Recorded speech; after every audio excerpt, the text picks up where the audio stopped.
Ay, isang magandang umaga po sa atin mga kapatid. May gagawin na naman tayo.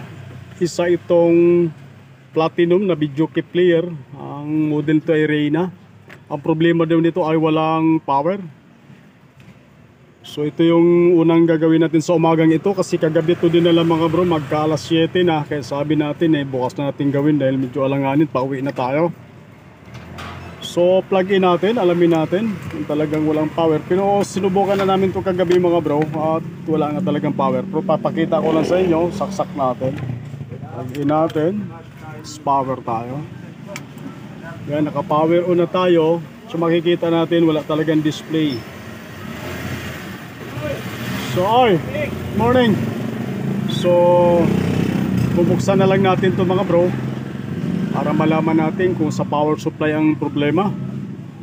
Sana nga sa power supply. Naku, may tugtog na naman tong ating kaibigan na salon. So bubuksan ko na lang mga bro at para malaman, may tugtog kasi. Shout out na lang sa ating lahat. Yes, ang bait. Para malaman natin kung anong sira nito. Tuloy natin mga bro. So nabuksan na natin tong ating gagawin na platinum.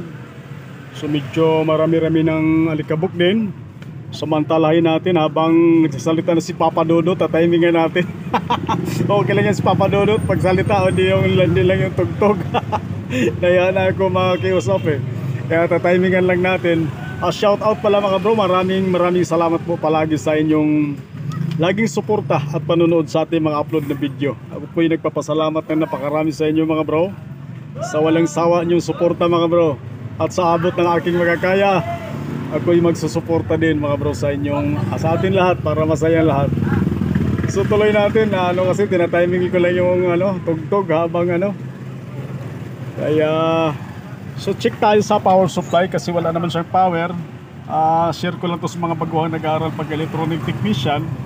So pag ganitong walang power, unahin natin yung power supply, baka may problema. Sana dito sa power supply ang trouble, kasi pag sa pinaka mainboard o kay module, wala, medyo mahirapan tayo. So check natin yung power supply natin kung present ba yung 5 volts, positive 12 at saka negative 12. Kasi pag present yan, malamang ang problema natin sa module. Pero pag wala yan, may problema tayo sa power supply. So plug in natin uli. Sana ba yung aking mahiwagang tester pala? Kunin ko lang yung ating tester. Saan ko naman nilagay? Ayan. So gamitin natin itong ating Sanwa na Ayan. So yan, naka-plug in na. Power on natin ulit. Yan, power on natin. Check natin yung positive 12, negative 12 at saka 5 volts. So ground 5 volts. Okay.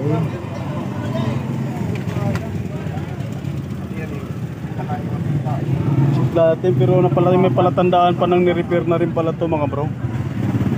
So check lang natin. Ground to 5 volts. Ayan. So wala tayong voltaheng 5 volts. Sa may naman tayo, 12, positive 12. Wala rin. So may trouble tayo sa ating power supply mga bro dahil walang output. So baklasin muna natin yung power supply, isa-isahin natin. Kasi yan, may palatandaan na na-repair na mga bro. Yung diode na yan, yung malaki na yan parang na-repair na yan. So baklasin lang natin. Isa-isahin natin yung tatlong diode dyan. Kasi tinakita ko yung fuse, parang hindi naman pumutok. Kaya kung pumutok sakali yung fuse natin dyan, may problema tayo sa primary section ng ating power supply. Pero hindi naman siya pumutok. So maaaring ang trouble natin dito ay sa secondary. So baklasin lang natin mga bro. Tapos linisin na rin natin ng kunti dahil medyo maraming alikabok. Para medyo luminous-linis naman siya. So babaklasin lang muna natin. So tuloy natin mga bro. Ito na baklas na natin tong ating power supply sa ating ginagawa na platinum na Reyna. So nakita natin mga bro, yung tatlong diode na yan, check natin. Ito yung sinasabi ko na palatandaan na may ginawa tuloy na bulol tayo roon. May gumawa na mga bro kasi yan ang parang hindi na original yan. Pinalitan na itong diode na to. Kaya check natin yung tatlong diode. Baka may shorted dito sa tatlo na to. Kaya isa-isahin natin yan mga bro. Pag may shorted dyan, sureball na yan. Malamang dyan ang problema. So iayos lang natin. Ayan.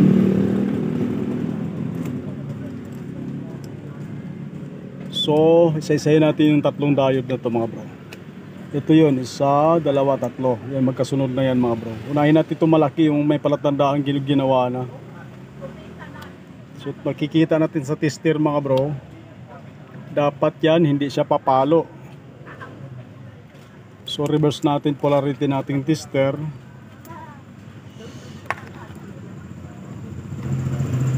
Yan, may palo pa rin mga bro, sagad-sagad. Isang palatandaan yan, share ko lang po sa mga baguhan na nag-aaral pa lang. Sa mga master natin yan, siguradong kabisado na ito. So mga ganyang palo kabilaan, sabay sagad ng ating team multitester mga bro.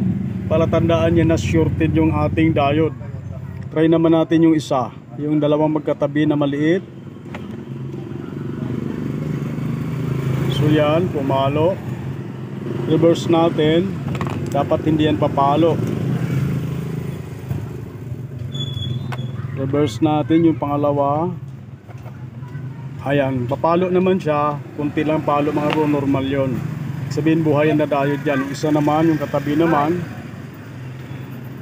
Yan, pumalo siya. Pag reverse natin yan, dapat hindi rin siya papalo. Pumalo man, kunti lang. Yan. So sa nakita natin mga bro, sa tatlong diode, yung may palatandaan na may hinang na bago, yun ang may problema, yun ang shorted. Para makasigurado tayo mga bro na shorted siya talaga, mas maganda tanggalin natin sa kanyang board. Bunutin natin yung diode mismo mga bro para malaman natin kung shorted nga siya talaga. So baklasin lang natin para sigurado lang. So ito na nga mga bro, binaklas natin yung diode. Shorted nga sila talaga. Dinikit ko nga mga bro para hindi mahirap mag-tester, para hindi magalaw-galaw. Para ipakita ko lang sa inyo na shorted talaga yung diode na yan. So ito, testerin natin mga bro. Kita ko sa inyo. Yan. Sagad mga bro. Dapat hindi yan papalo pag ganyan. Sagad yung tester natin. Baklas ito. Ayan. Tapos reverse natin. Yan, sagad mga bro, nakita nyo. Reverse natin yung ating polarity ng test rod natin. Yan, reverse. Yan, sagad pa rin mga bro.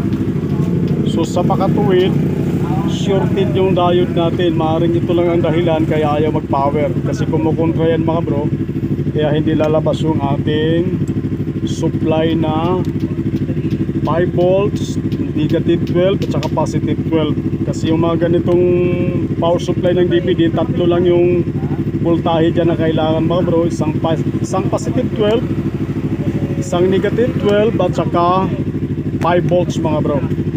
So palitan natin tong diode na ito para malaman natin kung magkaroon na siya ng power. Sana yun lang yung problema mga bro. So palitan lang natin, kailangan ipapalit natin yan. Na-share ko lang to sa mga baguhang nag-aaral pag-electronic technician. Kailangan kaparehas niya na diode mga bro. Kasi pag pinalitan natin na mas mababa na ano yan, maaaring mainitin, medyo madaling masira.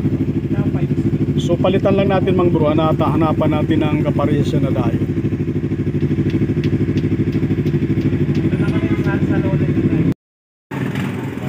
Tuloy lang natin mga bro, may nagdala lang ng amplifier na Sakura. Ayaw tumunog kaya chinik muna natin. So tuloy natin ito mga bro. May nakita tayong diode na kaparehas na galing din sa DVD na ang sira naman ay yung primary. Ito nung dinikit ko lang mga bro para hindi mahirap mag-tester. So ito naman yung luma. So pakita ko lang sa inyo mga bro. Yung normal na ano yan, share ko lang to sa mga baguhan lang, mga nag-aaral, mga kaibigan natin, ng mga vlogger, mga nag-aaral pag electronic technician. So ito yung diode na mga bro. Ito dapat papalo to. Yan ang normal. Yan, ang pumalo mga bro. Pag ni-reverse natin, yan ang ano natin ha, pumalo siya. Kaya pumalo. Pag ni-reverse natin, pag buo ang diode, hindi siya papalo. Pakita ko lang mga bro ha. Yan, ni-reverse na natin yung polarity ng ating test rod, ng ating tester. Ayan, pinadikit na natin. So nakita nyo mga bro, hindi siya papalo. Yan ang buo na diode. Yan ang function ng ano ng diode pag tinester mo. So i-fix lang natin, kabit na natin mga bro para malaman natin kung magkaroon na ba siya ng power. Sinare ko lang to mga bro para malaman din at makita din natin mga mahal na kababayan, lalo na sa mga baguhang nag-aaral pagka electronic technician mga bro. At least may tulong, may ambag man lang tayo. So ikabit lang natin mga bro para malaman natin. So na ikabit na natin mga bro yung ating power supply. Pero baklasin muna natin sa ngayon boss. Nagre-repair ka ng saksakan ng boss? Charger? Oo. Ito? Magkano yung single mo ganyan boss? 150 lang? Ha? 150. Sa laptop boss? Hindi ko kabisado laptop. Ito lang. Balik lang. Sirahin ka rito boss. Magdala ka ng ano, yung pinaka-charger niya para matesting natin.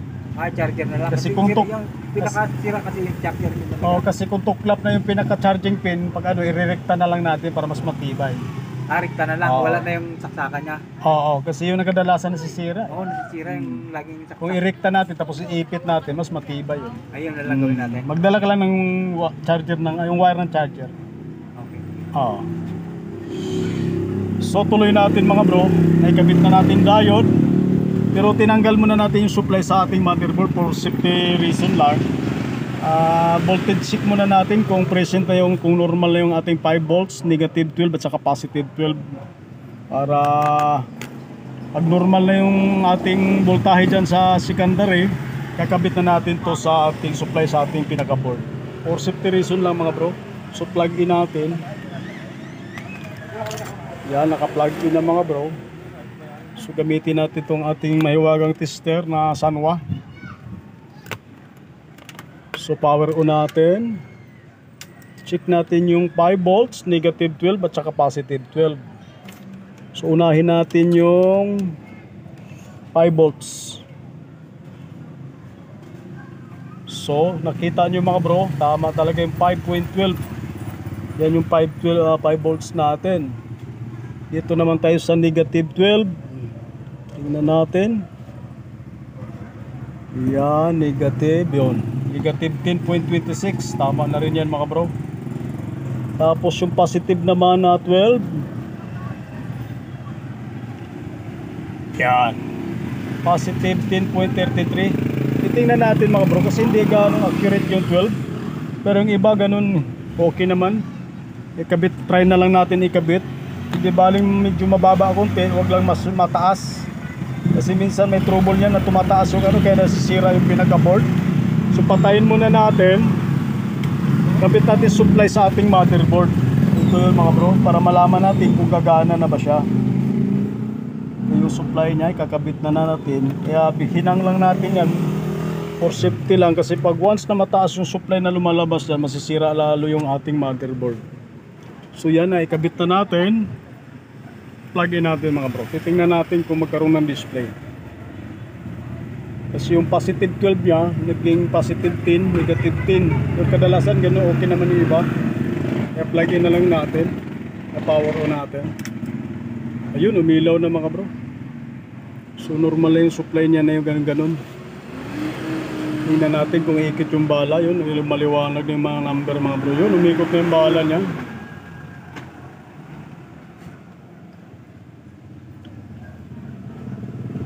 Maganda na yung ikot. Titingnan natin kung babasa. Yun, nag-0-0 na siya mga bro. So sa makatuwid, yun lang ang naging problema. Yung diode na yun. So pakiramdaman natin yung diode mga bro kung mainit. Okay, malamig lang siya. Kasi minsan, pag nagpalit ka ng diode, lalo na kung ibang ano, pag hinipo mo siya at masyadong mainit, hindi pwede yun mga bro, hindi tatagal yun. Normal lang siya, walang kainit-init mga bro. Kasi pang DVD talaga yan na power supply. SIM ang kanyang number, SIM value. So kinatesting natin na lang mga bro sa TV ito para makita natin yung display kung talagang ano. Try lang pala natin mag-select. Wala kasing remote. Yung number lang niya hindi ganong ano. Try natin. Wala kasing remote. Ayun. Matigas yata yung number. Ito baka remote ang ginamit nito. Ayun, naglilipat naman yung number. Ayun. Yung iba lang medyo matigas. Malamang may sa remote ginagamit ito. 1, 1, 2. Yung ito matigas. Oh. Pero kung may remote yung may-ari, walang problema. 5, 6.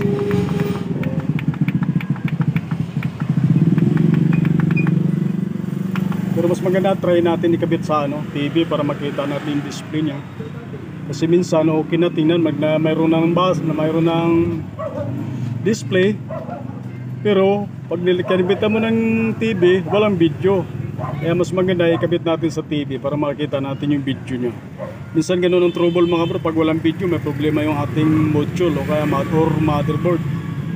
Kaya try natin ikabit sa TV para makita natin. Para sigurado lang. So bago pala natin i-final testing tong ating ginagawa na Reyna na Platinum mga bro, share ko lang tong pina-check sa atin na ano, Sakura na AB-737. At kasi na may-ari baka madali lang daw sira, pero tinesting namin ayaw pumitik yung relay. Sabi ko may problema min amp nito. Kaya pakita ko sa inyo mga bro, share ko lang to. May power naman siya, power on natin. Yan, may power siya. Ang problema, yung pinaka-relay niya ay ayaw pumitik. Dapat yan mga 5 seconds to 6 seconds. Dapat pipitik na yung relay mga bro, pero hindi nagpapangasyon yung relay. So, ibig sabihin may trouble tong ating pinaka-min up. Pero mamaya ko na yung troubleshoot to mga bro. Tapusin lang muna natin tong Platinum. Nakita ko lang sa inyo, share ko lang mga bro. Patayin pala muna natin. Baba muna natin. Final testing na natin itong ating Platinum. So final testing na natin itong ating ginagawa na Platinum na Reyna model. So ikakabit natin sa TV mga bro para makita natin yung display. Para sigurado lang. Mamaya nagawa natin ng ano, power. Yung pala walang display, kaya para sigurado ikabit natin sa TV. So yan, power on natin mga bro, para malaman natin kung makakanta na ba yung may-ari nito o kakakantahan ko muna kaya. So antayin natin papasa mga bro. Ayan, iikot na mga bro. Try natin mag-select ng kanta para malaman natin.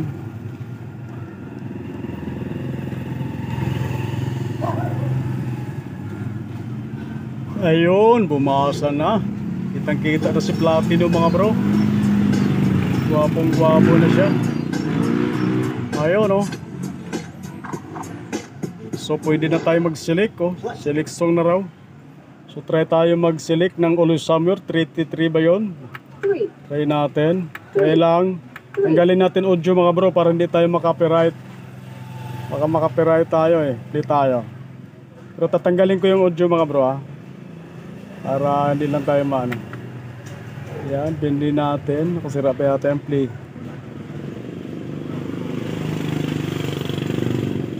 Diin lang natin. Matigas yata. Sa may remote yata may aryo. Nagpina. Diin lang pala.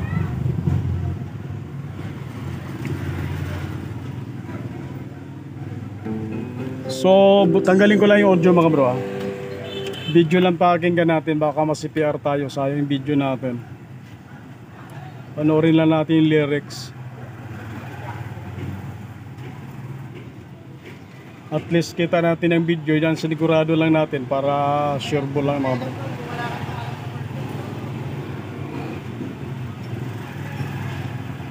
Mahabang intro tong Always Somewhere na ito. Babad lang natin konti mga bro. Pakiramdaman ko lang yung power supply.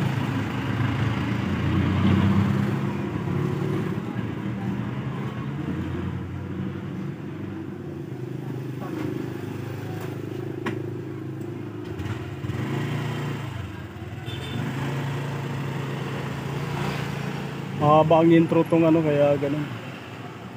Ayan, bumabasa na nga talaga mga bro. Nakakanta na tayo. Babad lang natin ng bagya para maobserbahan lang ng konti.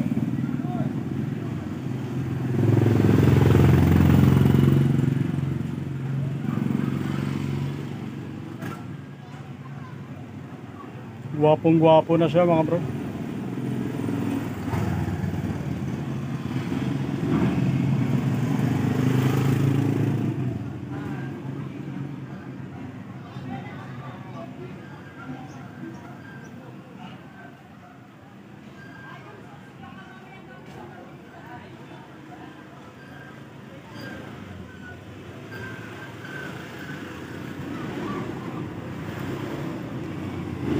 So okay na mga bro, sureball na yan. Nakikita natin bumabasa na. So maraming salamat sa inyong panonood at magandang umaga po sa ating lahat.